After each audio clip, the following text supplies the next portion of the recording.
Tom Brady and Rob Gronkowski both absent from Patriots OTAs on Monday, plus my thoughts on Celtics-Cavs Game 4. Let's do it.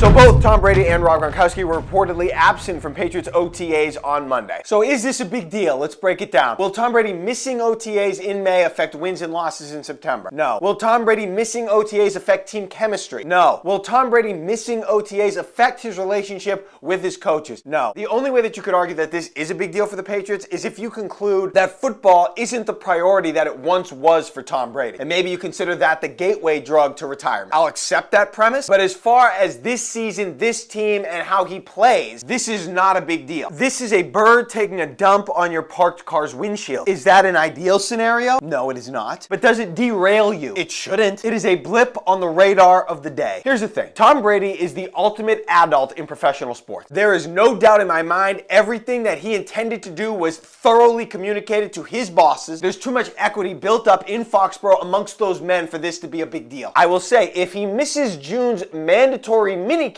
that's a story. That's a statement Tom Brady would be making because that's mandatory. There is no option. That would be a blatant, hey, look at me, I got something to say here and you're not listening. I'll say it's a bit more noteworthy that Rob Gronkowski is not there. Despite what abrasive feelings may or may not exist between Tom Brady, Bill Belichick, and Alex Guerrero right now, or just the Alex Guerrero dynamic in general, it feels like to me that there is more tension between Rob Gronkowski, Bill Belichick, and the Patriots than Tom Brady and the Patriots. Tom Brady has been around longer. Tom Brady is the ultimate leader, captain. You cannot question Tom Brady in any way, shape, or form. Rob Gronkowski, although I do think he's extremely mature as a player, as an employee, I think his absence speaks louder to me than that of Tom Brady. But even with Gronk, until he is not there for a mandatory camp session, it's not a big story. All right, Celtics-Cavs, Game 4 Monday night, and this one is the biggie. You have to think that the Celtics will respond after being embarrassed in Game 3. Cleveland has found some momentum. They're playing again at home and still feel like they're up against the wall. Did my perception of the series change at all after the Celtics got smoked in Game 3? Not at all. That was a quote-unquote scheduled loss. The Celtics haven't been great on the road all postseason. They were probably feeling themselves a little bit, everybody patting them on the back. Terry Rozier said after the game, quote, "We needed to get our butts whooped." I don't necessarily agree with that. That makes you sound immature that you weren't up for Game 3 despite being up 2-0. My perception hasn't changed. Do you think the Celtics are going to go in and just sweep the Cavs away? Sweep LeBron James out of the Eastern Conference Finals? No chance that was happening. The Cavs are going to respond. Now we have a series. This is why I stuck with Celtics in 7 even after the first 2 games in Boston. Home court this year, unlike last year, was going to be a big deal. The Celtics had home court last year in the Eastern Conference Finals. It meant nothing. They were going to get crushed by the Cavs regardless, and we knew it. This year, the teams are more evenly matched, and home court is huge. It was the Celtics' defense in Game 3 that was most concerning, not so much that the shots weren't falling. I didn't think the refs did the Celtics any favors in Game 3, but you don't lose a game by 30 because of the refs. And a real quick stick tap or tip of the cap, whatever you want to call it, to the Las Vegas Golden Knights.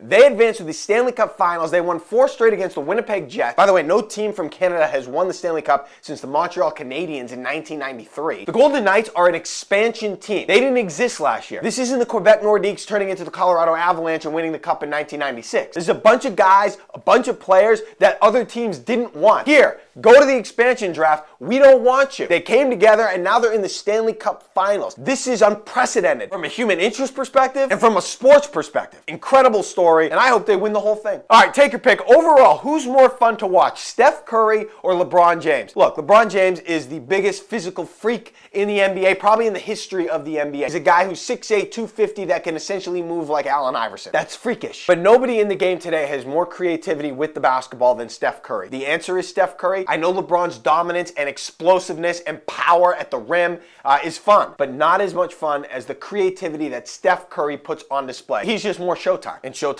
more fun to watch. All right, final take your pick. Better Mel Gibson movie, Braveheart or The Patriot? Look, I appreciate Braveheart, I do. The answer here, though, is The Patriot. It's an American movie about America's quest for freedom. Benjamin Martin in The Patriot, the ultimate badass, fighting for America. I mean, Braveheart, there's this 42-year-old guy throwing pebbles at the window of the woman he loves. He looked like a fool doing that. I won't say it isn't close, but the answer is clearly The Patriot. All right, my lock of the day, the Celtics, +6.5 against the Cavs tonight in Game 4. Look, I just think this game is going to be close. I'll say the Cavs squeak out a win in and even the series. My lock is that the Celtics will cover the 6.5 spread. I don't even feel great about that pick, but I do not think that the Cavs beat the Celtics by more than 6.5 points. I'm going Celtics plus 6.5 tonight in Game 4. That's my lock of the day. See you tomorrow. Well, as you know, I'm not on Snapface and all that, so I don't really get those.